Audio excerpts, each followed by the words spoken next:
दर्द भरी दास्तां हम बात करने वाले हैं दिलराज कौर की, जिन्होंने देश के सम्मान में 3 गोल्ड मेडल जीते हैं और भारत की प्रथम महिला इंटरनेशनल शूटर हैं। लेकिन आज दिलराज कौर की परिस्थिति ऐसी है कि आज दिलराज कौर उत्तराखंड के देहरादून की सड़कों में दर दर भटक रही है और कुरकुरे चिप्स बेचने के लिए मजबूर है। समाज क्रांति न्यूज़ ने जब ये परिदृश्य देखा तो आइए देखिए क्या वजह दिलराज कौर ने अपनी दर्द भरी दास्तां को बताया, क्या वजह रही कि वो चिप्स और कुरकुरे बेचने के लिए मजबूर है।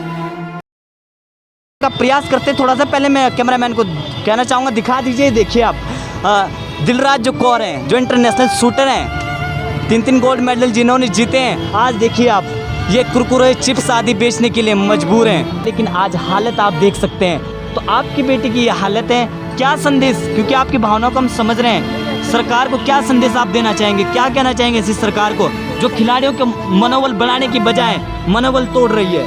बिल्कुल ठीक है, सरकारें ही मनोबल तोड़ती हैं जी। यहाँ जो खिलाड़ी होता है वो पार्टी जात पात से ऊपर होता है, वो देश के लिए खेलता है। बिल्कुल। और देश के लिए ये जात पात तो हमारे बनाए हुए हैं सारे, बिल्कुल समाज के ही बने हुए हैं, ये तो सारे ढकोसले ही कहूँगी जी। इसके पास तो वेपन भी नहीं था, वेपन भी किसी का लेकर इसने कर रहा है, ईंट से प्रैक्टिस करती रही, डम्मी से करती रही, अब भी प्रैक्टिस कर रही है। मुख्यमंत्री जी आए थे, ऐसे आप मेरे बगल में बैठे जी। मैंने बिल्कुल बगल में बैठ के बात करी मुख्यमंत्री जी से, कहता पॉलिसी आएगी, तो मैंने एक बात बताइए, मेरे से केस में पॉलिसी की जरूरत नहीं पड़ती, क्योंकि आउट ऑफ टर्म का भी कोई एक टर्म होती है, प्रोसीजर होता है, और वो क्यों नहीं देते आप मुझे। कहते वो भी मेरा डायरेक्ट रिक्रूटमेंट है, कहते हैं कि जब पॉलिसी आएगी तब डायरेक्ट रिक्रूटमेंट होगा।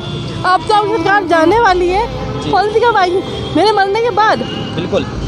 एक बार मैं अपने कैमरामैन से कहना चाहूँगा, ये जो चिप्स और नमकीन है इनकी एक बार पुनः दिखा दीजिए। इंटरनेशनल जो शूटर है, आज उनकी हालत आप देखिए ज़रा। समाज क्रांति न्यूज़ और टीवी इंडिया 24 पर किस तरह से अपना दुख बयां कर रही है। क्या इन्होंने इस क्षेत्र, इस देश के मनोबल बढ़ाने के लिए, इस देश का सम्मान बढ़ाने के लिए इन्होंने कितना खून पसीना बहाया, लेकिन आज दुर्भाग्य ये है कि उस खून पसीने के बदौलत इनकी जो माताजी है वो बीमार रहती हैं, उनको इलाज करने के लिए एक आर्थिक जो व्यवस्था की जो आवश्यकता होती है वो नहीं है।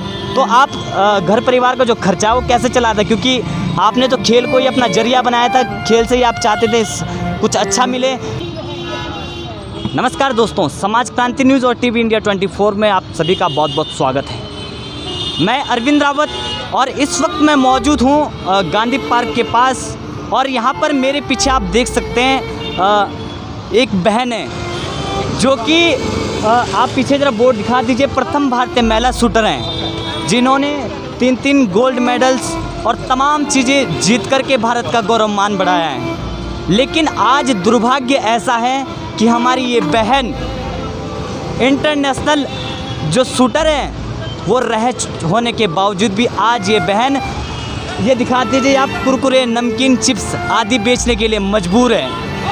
क्या हमारा उत्तराखंड यही है? हमारे उत्तराखंड ने तो हमेशा से खिलाड़ियों का प्रोत्साहन दिया है, खिलाड़ियों को बढ़ावा दिया है, लेकिन आज इंटरनेशनल शूटर की हालत देखिए आप, कि ऐसी हालत है कि आज नमकीन कुरकुरे और चिप्स बेचने के लिए मजबूर हैं। हम बात करने वाले हैं दिलराज कौर जी की। दिलराज कौर जी के बारे में आपको बता दें, इन्होंने 3 गोल्ड मेडल भारत के लिए लाए हैं और प्रथम भारतीय महिला शूटर हैं। लेकिन दुर्भाग्य, आप समझिए, दुर्भाग्य मानूंगा, 90 दिन हो गए, अभी तक सरकार कोई सूद नहीं ले रही है। आखिर अगर खिलाड़ियों की इसी तरह की मनोदशा हमारे उत्तराखंड में रहेगी, अगर इनका मनोबल नहीं बढ़ाएंगे, तो मैं समझता हूँ क्या ये खिलाड़ी आगे कभी अपने बच्चों को खेल के क्षेत्र में भेजेंगे।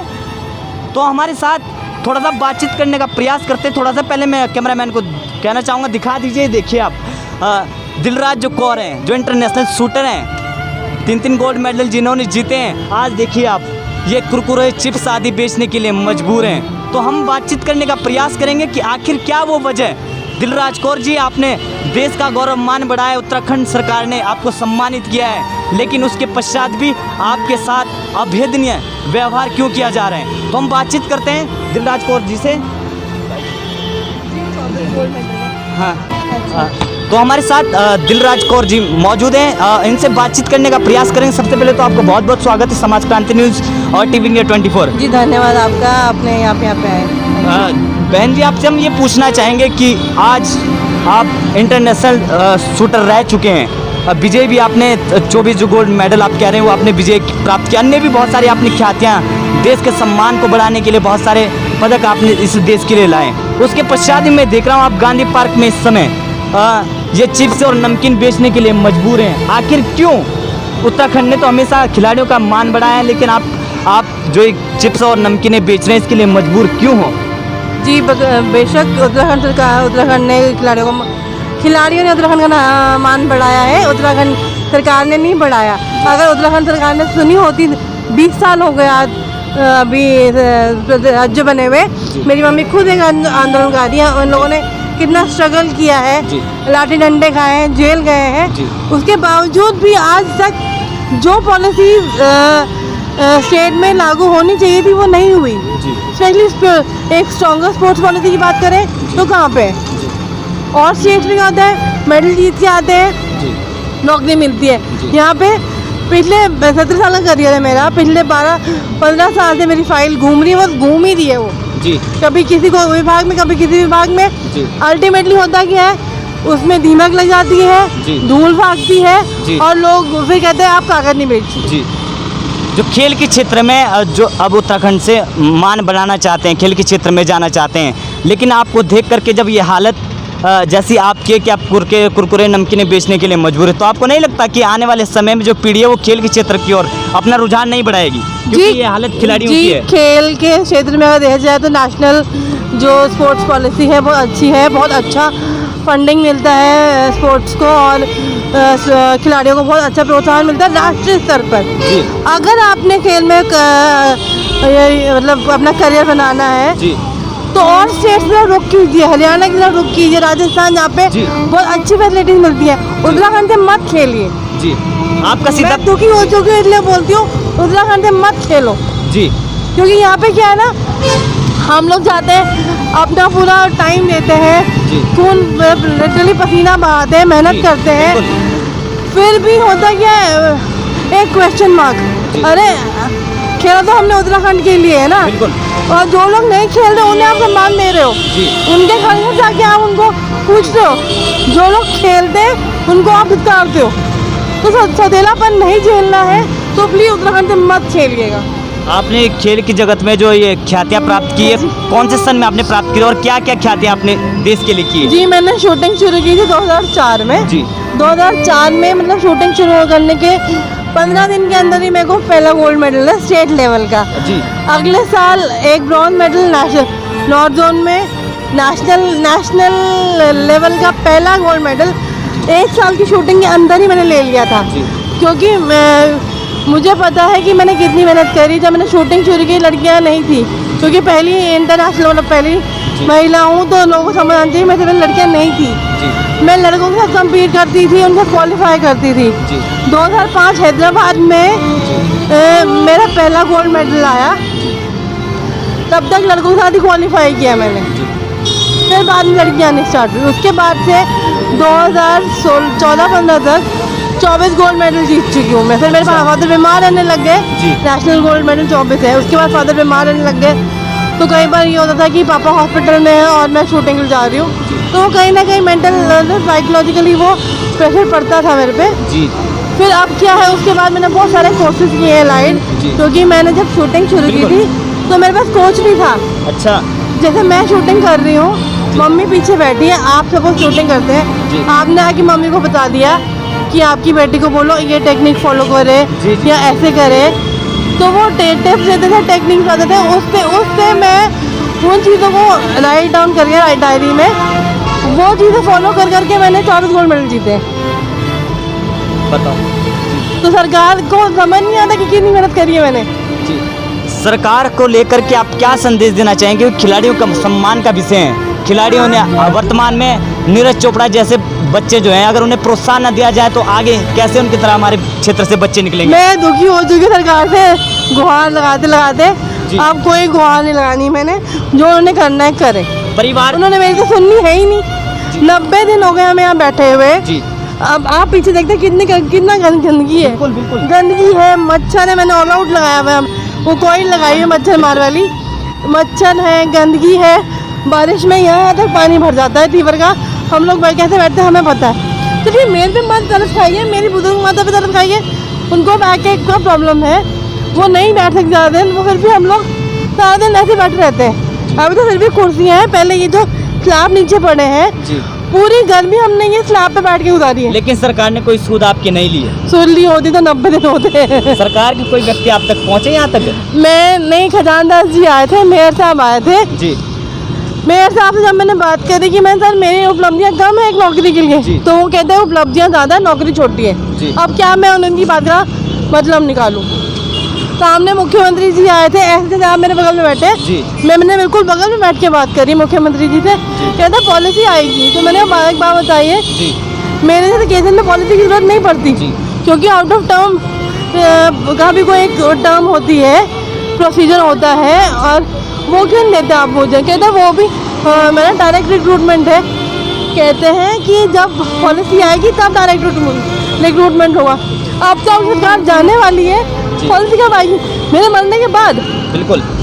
एक बार मैं अपने कैमरामैन से कहना चाहूँगा, ये जो चिप्स और नमकीन है इनके एक बार पुनः दिखा दीजिए।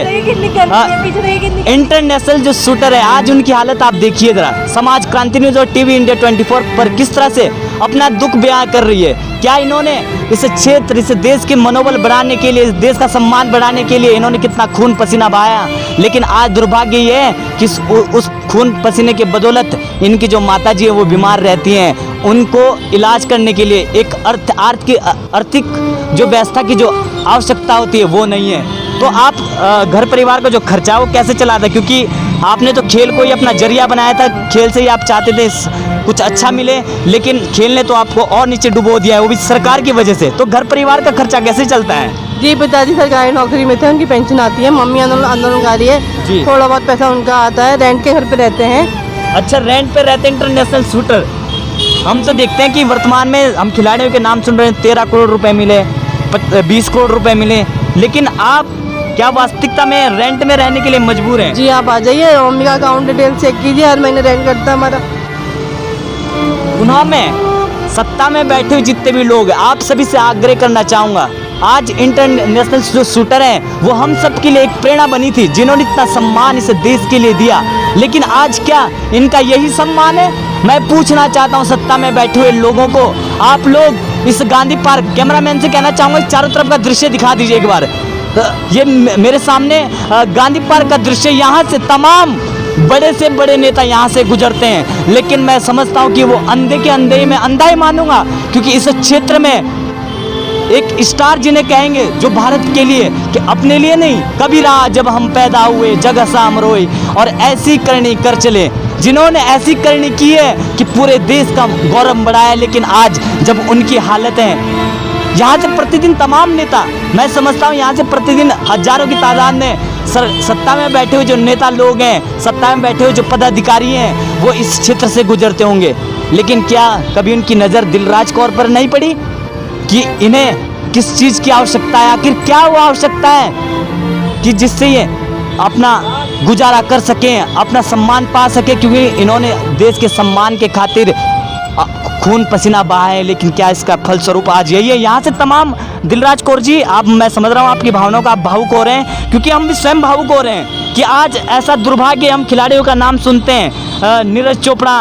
तमाम खिलाड़ियों के नाम सुनते हैं, आज उनके सम्मान में उनकी सरकारों ने करोड़ों रुपए न्यौछावर कर दिए, लेकिन ये हमारी उत्तराखंड सरकार का दुर्भाग्य है। मैं दुर्भाग्य पुनः कह रहा हूँ, इस सरकार का दुर्भाग्य है कि यहाँ पर दिलराज कौर को नमकीन और बिस्किट बेचने के लिए मजबूर किया जा रहा है। तो यहाँ से दिलराज कौर जी, आप भावुक मत होइए, निश्चिंत इस सरकार को ही, अगर मैं पुनः कहना चाहूँगा, उत्तराखंड का नंबर 1 चैनल टीवी इंडिया 24 आप देख रहे हैं, मैं पुनः सरकार से कहना चाहूँगा, ये सत्ताएं आती रहती और जाती रहती है, अगर खिलाड़ियों का सम्मान नहीं करोगे, क्योंकि इन खिलाड़ियों की बदौलती पूरे विश्व में हमारे देश का नाम, हमारे उत्तराखंड का नाम रोशन होता है। क्या आपने दिलराज कौर को सम्मानित किया अपने मंच से?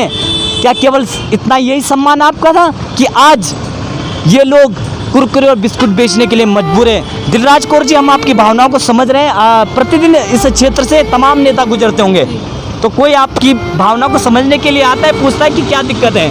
जी कई बार तो ऐसा होता है कि सामने से गुजर जाते हैं कि कईयों की गाड़ी की स्पीड स्लो होती है तो उनकी नज़रें नीचे होती हैं, चाहे किसी भी पार्टी का है। मैं पर्टिकुलर एक पार्टी को नहीं ब्लेम कर रही हूँ, जितने भी नेता हैं, सो कॉल्ड नेता हैं यहाँ राज्य के, तो वो आते हैं आंखें नीचे से चल जाते हैं। क्या बोलेंगे वो मुझे कि जब वो सत्ता में थे उन्होंने कुछ नहीं किया, तो वो दूसरी पार्टी को क्या ब्लेम करेंगे? हम तो यही कह रहे हैं, ठीक है, जिन्होंने अगर पिछली पार्टी ने या पिछली सरकार ने कुछ नहीं किया है तो आप उनका होना मत रोइए कि उन्होंने नहीं किया।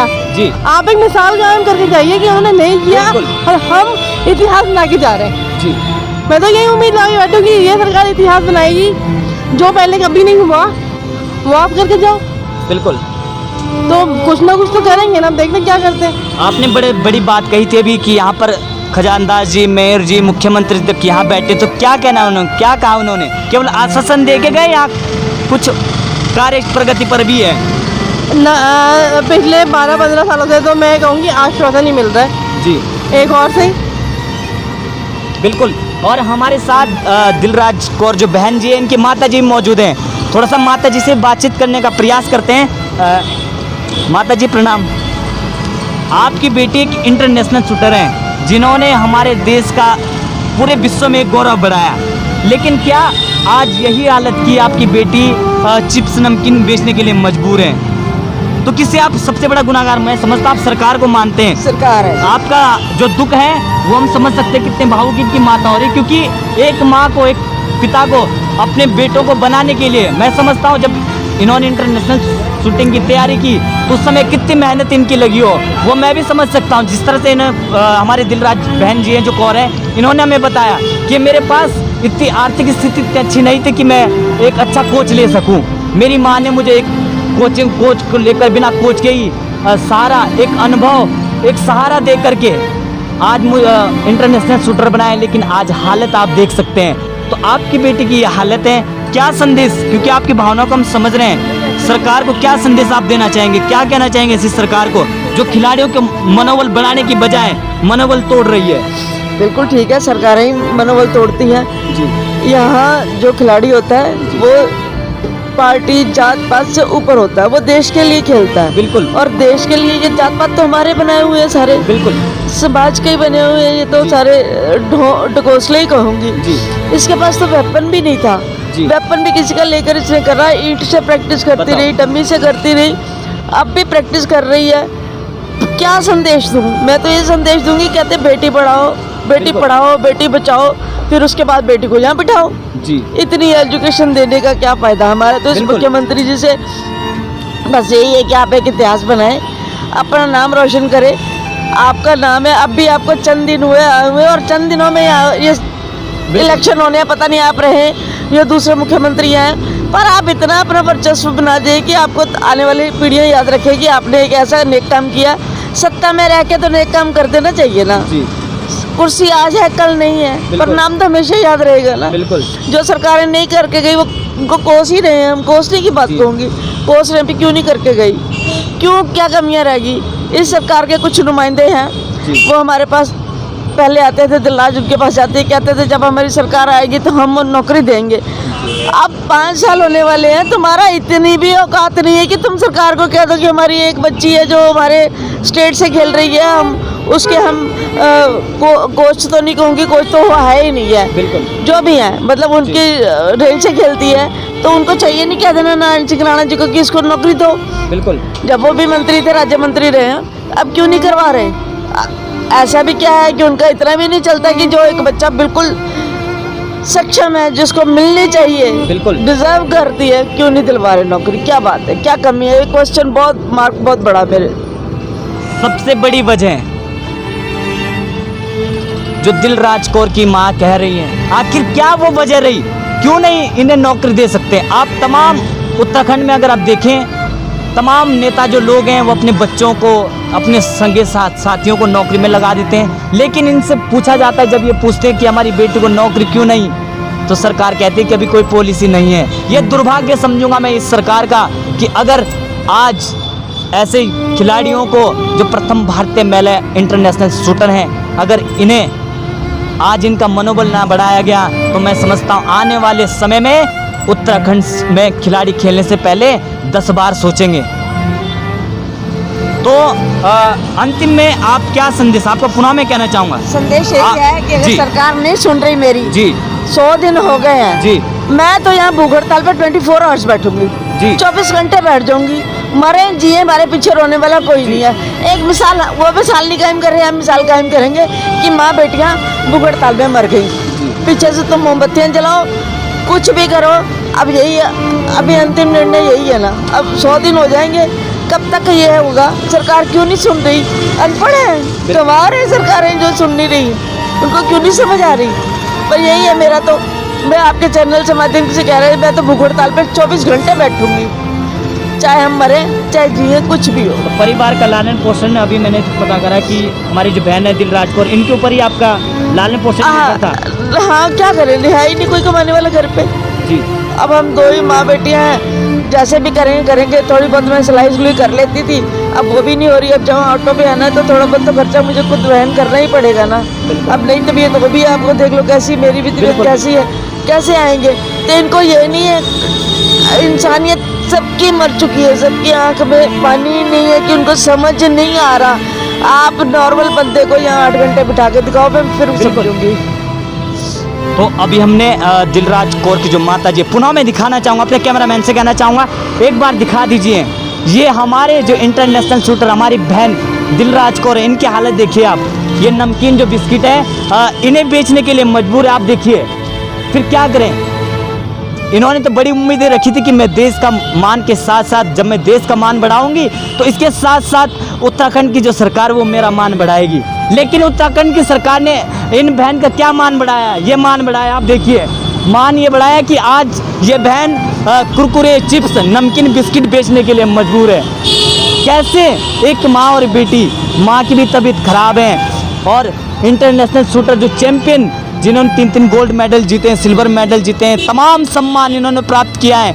लेकिन आज क्यों नहीं यहाँ की सरकार समझ पा रही है कि आज क्यों जो हमारी बहन दिलराज कौर हैं, क्यों आज नमकीन बिस्कुट बेचने के लिए मजबूर हैं? तो मैं अपने जितने भी दर्शक हैं उन सबसे आग्रह करना चाहूँगा कि आप सभी लोग इस वीडियो को ज़्यादा से ज़्यादा शेयर करें, ताकि जो सत्ता में बैठे हुए लोग, जो विभागीय लोग इस समय नींद में सोए हुए हैं, वो जाग जाए। नहीं तो अगर आज नहीं जगे तो आने वाले समय में इस क्षेत्र में हमारे अच्छे खिलाड़ी नहीं निकल पाएंगे। क्योंकि जब खिलाड़ी इस तरह का परिदृश्य देखेंगे तो क्या उम्मीद रखते हैं आप? क्या इस क्षेत्र से कोई खेल की जगत में जाना चाहेगा? कोई नहीं जाना चाहेगा। मैं तो हरियाणा तमाम जिलों के नाम सुनता हूँ, नीरज चोपड़ा जैसे लोग जब खेलते हैं, खेलने के पश्चात उनकी सरकार उन्हें 13 करोड़ रुपए सम्मान के लिए देती हैं। लेकिन मेरा सीधा सवाल सरकार से ये, आखिर दिलराज कौर को क्यों इनके साथ ये भेदभाव किया जा रहा है? मैं सीधा सवाल करना चाहता हूँ सरकार से। तो मुझे विश्वास है जितने भी दर्शक इस वीडियो को देख रहे हैं, आप सभी से आग्रह, इस वीडियो को ज़्यादा से ज़्यादा शेयर करें। हमारी दिलराज कौर जो बहन है, इनके अपने जन भावनाएं, इनके कितनी भावुक हो उठी, क्या वजह की इन्हें भावुक होना पड़ा? 2 ही समय ये भावुक हुए थे, एक जब इन्होंने सम्मान, ये मेडल जीते थे, और आज ये दुर्दशा की वजह से भावुक हैं। तो मुझे अपने जितने भी दर्शक हमें देख रहे हैं कि आप सभी से आग्रह, इस वीडियो को ज़्यादा से ज़्यादा शेयर जरूर करें, ताकि सत्ता में जो बैठी हुई सरकार है वो उनकी आंखें जग सकें, वो जागृत हो सकें, और हमारी बहन जो दिलराज कौर हैं इनको सम्मान मिल सकें। तो देखते रहिए आप समाज क्रांति news TV India 24। Cameraman Sachin के साथ अरविंद रावत, धन्यवाद।